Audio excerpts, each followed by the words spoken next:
할렐루야. 오늘 또 참으로 좋은 날입니다. 신명기 28장 1절로 6절의 말씀을 읽겠습니다. 내가 내 하나님 야훼의 말씀을 삼가 듣고 내가 오늘 내게 명령하는 그 모든 명령을 지켜 행하면 내 하나님 야훼께서 너를 세계 모든 민족 위에 뛰어나게 하실 것이라. 내가 내 하나님 야훼의 말씀을 청종하면 이 모든 복이 내게 임하며 내게 이르리니 성읍에서도 복을 받고 들에서도 복을 받을 것이며 내 몸의 자녀와 내 토지의 소산과 내 짐승의 새끼와 소와 양의 새끼가 복을 받을 것이며 내 강주리와 떡반죽 그릇이 복을 받을 것이며 내가 들어와도 복을 받고 나가도 복을 받을 것이니라. 아멘. 본문 말씀을 근거로 복받는 원칙이라는 제목으로 함께 은혜 나누기를 원합니다. 저희 나라가 속한 이 동양권 중국이라든가 우리나라 대만 일본 같은 경우에 이 복자를 좋아해서 대문에 복자를 거꾸로 붙여놓는다든가 백엔잎에 또 복자를 붙여놓는다든가 아니면 2달러짜리 지폐를 액자에 놓아서 복을 원한다거나 아니면 일본에 유행했던 이 가게마다 있는 고양이 신이 우리나라에도 상점마다 있어서 매출을 올려주는 신이라고 이렇게 그 복을 구하는 사람들이 있습니다. 심지어 저희 나라 같은 경우에는 과거에 이름을 아예 그냥 복자, 이 복자라는 이름으로 지은 경우도 있습니다.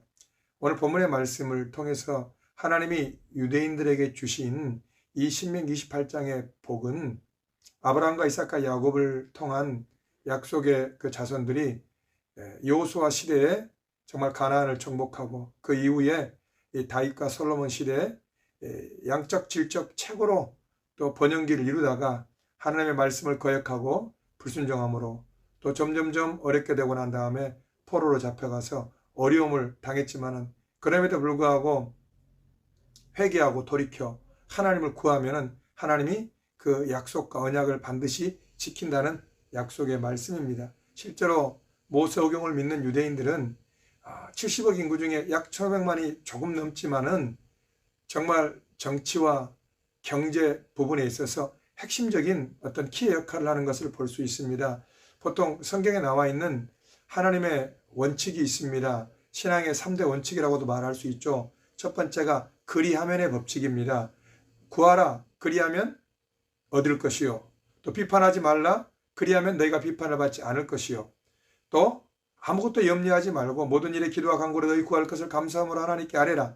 그리하면 모든 죄가 있던 하나님의 평강이 그리스도 예수 안에서 너희 마음과 생각을 지키시리라. 그 다음에 주 예수를 믿으라. 그리하면 너와 내 집이 구원을 얻으리라. 어떤 조건 이후에 접속사 그리하면이 들어가면은 하나님이 이러한 복을 주시겠다고. 회개하라 그리하면 돌이키라 그리하면 하나님의 축복을 하나님의 언약을 말하고 계십니다. 두 번째가 심고 거두는 법칙입니다. 갈라디아서 6장 8절에 육체를 위하여 심는 자는 썩어질 것을 성령을 위하여 심는 자는 영생을 거두리라. 갈라디아서 6장 7절에도 스스로 속이지 말라. 하나님은 만물의 여김을 받지 아니하시느니 사람이 무엇으로 심든지 그대로 거두리라. 옛말에 우리 조상들이 자녀들이 잘 되기 위해서라도 부모가 덕을 베풀고 좋은 것을 심는 이유는 부모가 심은 것을 자녀들이 거둘 수 있기 때문입니다. 시편 126편 5절에 눈물을 흘리며 씨를 뿌리는 자는 기쁨으로 거두리로다. 이스라엘 백성들이 바벨론 포로로 잡혀간 이후에 그 다음에 먹을 씨앗을 위하여 종자 씨앗으로 남겨놨다가 그 다음에 씨를 뿌려야 되는데 자녀들이 배가 고프다고 음식을 달라고 할 때 그 종자 씨앗을 지금 당장 배가 고프다고 줄 수는 없는 것입니다.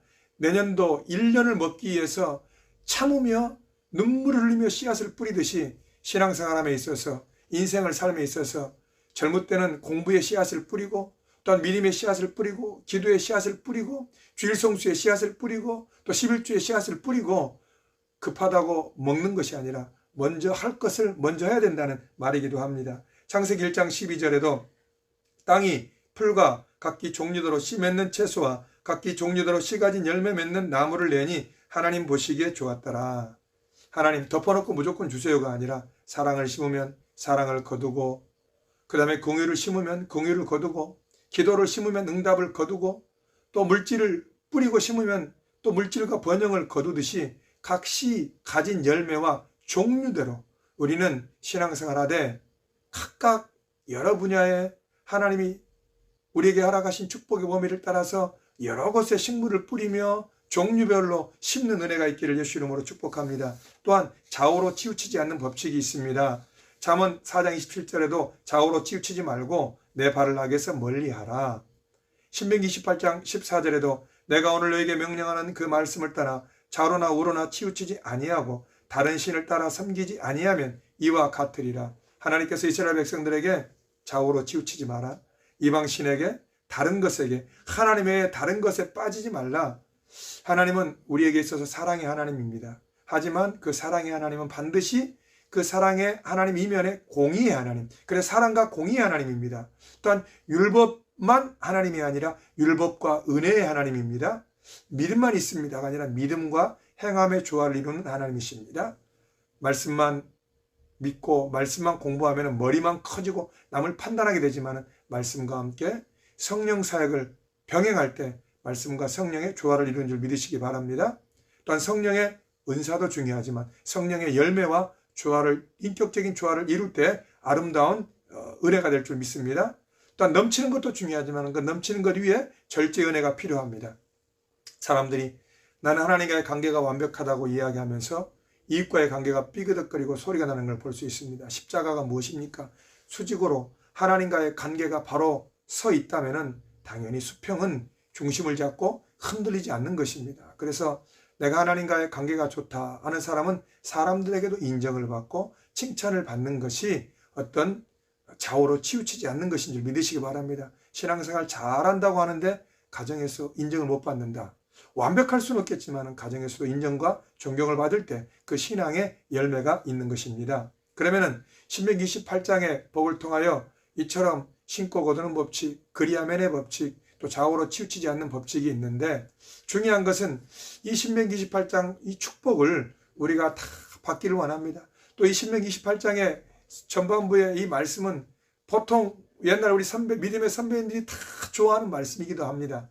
그런데 이 복을 어떻게 받느냐? 핵심 내용은 첫 번째로 순종해야 복을 받는다입니다. 이 말씀이 있을지라도 이 말씀에 순종하지 않으면 그 복을 받지 아니하고 오히려 도리어 28장 후반부에 온갖 저주와 어려움을 당하게 된다고 말하고 있습니다. 신명기 17장 19절에 평생에 자기 옆에 두고 읽어 그의 하나님 야훼와 경외하기를 배우며 이 율법의 모든 말과 이 규례를 지켜 행할 것이라. 하나님께서 성경을 가까이 두고 항상 읽으며 여호와 경외하기를 배우고 하나님을 경외하고 그 규례를 지킬지니라. 이스라엘 백성들이 모세와 함께 40년 출애굽하면서 많은 기사와 이적과 표적과 하나님의 능력을 경험했습니다. 그리고 난 다음에 시편의 항상 후반부에 하나님이 이렇게 행하심은 하나님의 율례를 배우고 그것을 따르며 그것을 지키게 하려 함이었더라. 즉 하나님을 경외하는 삶을 자녀들과 온 이스라엘 백성들이 배우기를 원하였더라. 그래서 예수님께서 하늘과 땅의 모든 권세를 주셨으니 그러므로 너희는 모든 족속으로 제자를 삼아 아버지와 아들과 성령 이름으로 침례를 주고 내가 너에게 분부한 것을 가르쳐 지키게 하라. 침례만 주는 것이 아니라 가르쳐 지키게 할 때 우리가 순종을 통해 복을 받는 줄 믿으시기 바랍니다. 하나님께서 선악과의 언약을 주셨습니다. 이 인류가 먹으면 죽는다 언약입니다. 또한 아브라함에게 할례 언약을 주셨고 십계명의 신의 산의 언약, 또 제사장들에게 소금의 언약과 다윗 언약을 주었습니다. 사울 왕을 폐하했던 것처럼 너가 혹 잘못할지라도 내가 왕조는 바꾸지 않겠다. 하지만 잘못할 경우에 인생 채찍과 사람 막대기로 너를 때릴 것이다. 하나님은 다윗 언약을 맺으셨고 또한 새 언약 예레미야에게 마음에 굳은 마음을 제하고 부드러운 마음을 주시리라고 말하고 있습니다. 신약에 와서 보혈의 언약을 주셨습니다. 그래서 이 예수의 피와 보혈을 믿는 자는 다 구원을 얻는데 사람이 죄를 많이 지어서 지옥 가는 것이 아니라 이 보혈을 예수 이름을 믿지 않기 때문에 지옥에 가는 것처럼 예수 보혈은 누구에게나 다 믿는 자에게 언약이 되고 순종하면 복이 되는 겁니다. 보혜사 언약을 줬습니다. 감남산에서 예수님께서 500의 제자들 앞에서 약속하신 성령을 기다리라. 500명이 말씀을 받았지만 그 말씀에 순종한 자는 120명 뿐이었습니다. 또한 예수님은 재림의 언약을 우리에게 허락하셨습니다. 이 땅의 그리스도인들이 예수 그리스도가 재림한다는 것은 알고 있지만 오늘 밤에라도 예수님이 오실 것처럼 내가 단장하고 하나님 앞에 굳건히 설도록 예수 그리스도의 재림을 사모하고 준비하는지 우리는 한번 질문을 해봐야 될 것입니다. 이처럼 에덴 동산에서 한 가지 법, 즉 먹지 말라, 신의 산에서는 10가지 하라, 하지 말라, 이것이 광야에서 율법으로 613가지, 하라는 법이 248가지, 248가지는 사람의 뼈 마디와 장기 수를 뜻한다고 합니다. 참 말씀이 이마와 이 손목에 매며 뼈에 새기도록, 이 심장에 새기도록 우리가 말씀을 사모하고 말씀이 우리를 이끌어가야 될 줄 믿으시기 바랍니다. 또 하지 말라는 말씀은 365회, 즉 1년 365일 하나님의 계명을 벗어나지 말라는 하나님의 사랑의 경고인 줄 믿습니다. 그래서 예수님은 신약에 와서 교회의 법 2가지를 말씀하셨습니다. 신명기 6장을 인용해서 하나님을 사랑하라, 또 내 이웃을 내 몸같이 사랑하라. 하나님 사랑, 이웃 사랑을 말씀하셨습니다. 그리고 예수님께서 아담과 하와에게 한 가지 계명을 주었던 것처럼 믿으면 영생, 믿지 않으면 영벌, 이거에 대해 선택하라, 이 언약을 주셨습니다. 그런데 우리가 하나님께로부터 이 언약과 생명, 약속, 또 축복을 받기를 원하지만은 두 번째로 순종이 안 되는 게 문제입니다. 순종하고 싶죠. 하지만 우리가 일부는 순종하지만은 하나님의 약속의 말씀에 순종하지 못하는 우리 자신을 보게 됩니다. 왜냐하면 하나님과 우리 인간은 질적으로 차원이 다르기 때문입니다. 하나님이 일일이 설명하지 않고 하나님은 선포하시고 명령하시고 말씀하시는데, 사람은 그 말씀하시는 말씀에 대해서 내가 경험을 통해서 이것이 확실하다고 확증되어질 때 순종하는 경향이 있고, 또한 내가 머리를 굴려서 이것이 합리적으로 과학적으로 맞다고 생각할 때 순종하는 게 있는데, 하나님의 말씀이 어찌 과학적이고 합리적이고 내 경험을 통해서 통과된 것만 내가 순종할 수 있다면 그것은 순종의 의미가 없는 거죠. 그것은 다 아는 내용이기 때문에 그걸 따라가는 것일 뿐이지, 하나님 말씀은 우리에게 요구하실 때 비록 우리가 합리적으로 이성적으로 때로 맞지 않을지라도 먼저 순종할 때 하나님의 은혜가 임하는데, 그런 의미에서 순종을 하고 싶어도 안 하고 있는 것이 힘든 고역이고, 나도 순종하지 못한 이 순종을 다른 사람들에게 요구하는 것도 그 사람을 괴롭게 하는 일입니다. 그래서 순종이 안 되는 게 문제인데, 에레미야의 굿수인이 그 피부를, 표범이 그 반점을 변하게 할 수 있겠느냐? 사람의 피부를 흑인에서 백인으로 바꿀 수 없고 표범이 그 반점을 바꿀 수 없듯이 신약의 사도 바울의 고백처럼 오라 나는 공고한 사람이로다, 이 사망의 몸에서 누가 나를 건져내랴. 순종해서 은혜와 복을 받기를 원하지만 우리 안에는 순종할 능력이 없다 이겁니다. 그래서 우리가 순종해서 복 받기를 원하는데 그 순종이 먼저가 아니라 세 번째, 믿음이 있어야 순종하게 됩니다.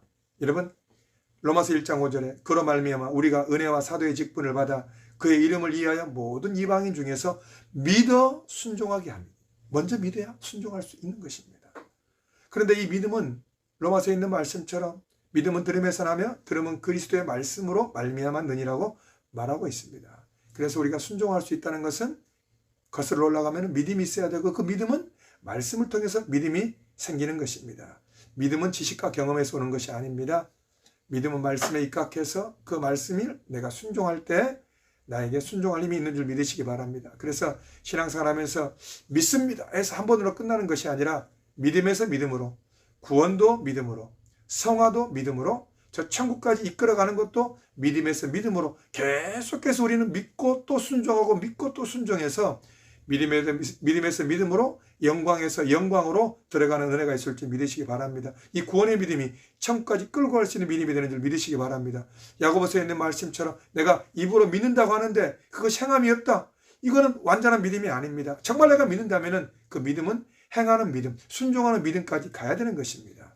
이 과정 가운데 우리는 믿음의 근육을 강화시키고 순종할 수 있는 능력을 얻기 위하여 말씀을 통한 예배와 찬양과 기도와 또 서로 속으로 교제하며 서로 죄를 고하고 병 낫기를 기도할 때 우리의 믿음의 근육이 강해지고 하나님을 경험하여 순종할 수 있는 능력이 있는 줄 믿으시기 바랍니다.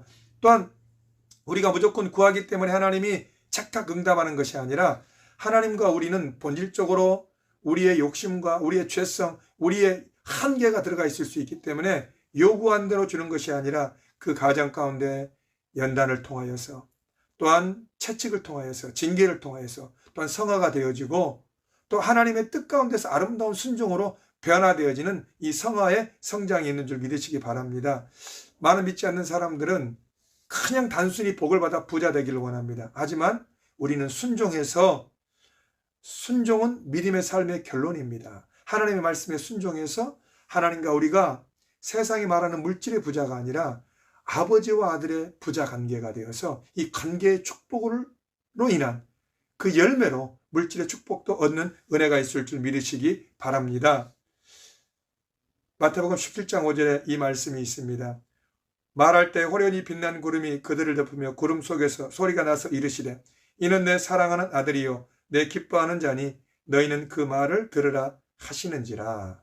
예수님이 침례 요한에게 공생애를 시작하기 전에 침례를 받으실 때에 하늘에서 비둘기 같은 성령이 내리며 하늘에서 음성이 나기를 이는 내 사랑하는 아들이요 내 기뻐하는 자라. 하나님이신 예수님이 우리를 구속하기 위해서 공생애 이 침례를 받으시는 그 가정에 하나님의 뜻을 이루는 것을 하나님이 기뻐하셔서 내 사랑하는 아들이요 내 기뻐하는 자라고 이야기했습니다. 또한 십자가를 지시기 전 변화산상에 올라 정말 하나님의 놀라운 영광을 체험하고 이제 내려와 십자가를 지기 전 이 변화산상에 체험해서 하늘에서 소리가 나기를 이는 내 사랑하는 아들이요 내 기뻐하는 자라 말씀하고 있는 것입니다. 하나님이 저와 여러분들을 다 사랑하십니다. 하루에 7번씩 70번씩 죄를 범할지라도 진심으로 회개하고 돌이키면 우리를 사랑하십니다. 하지만 하나님은 사랑하는 사람이 있고 또 기뻐하는 자가 있습니다. 하나님은 모두 다 예수의 피를 통하여 우리를 사랑하시지만 기뻐하는 자는 예수님처럼 요단강에서 구속사를 위한 침례를 받으시고 또한 십자가를 지고 온 인을 위해 죄를 지기 위한 하나님의 뜻, 그 십자가를 지는 그 일을 하나님이 기뻐하는 자라고 이야기했던 것처럼 저 여러분들 하나님이 사랑하지만은 사랑함으로 끝나는 것이 아니라 우리가 내게 맡겨준, 내게 도전되어지는 내가 순종할 분량에 대해서 내가 믿음의 근육과 또한 하나님을 알므로 순종할 때에 하나님 우리를 사랑하는 자 넘어서 기뻐하는 자로 여겨주시는 은혜가 있을 줄 믿으시기 바랍니다. 이 한 주간도 저 여러분들에게 도전되어지는 하나님의 순종의 분량을 우리가 믿음으로 반응할 때 하나님께 저 여러분들을 사랑하는 자뿐만 아니라 기뻐하는 자로 세워주시는 은혜가 있을 줄 예수님의 이름으로 축복합니다. 이 한 주간 승리하시기 바랍니다. 할렐루야.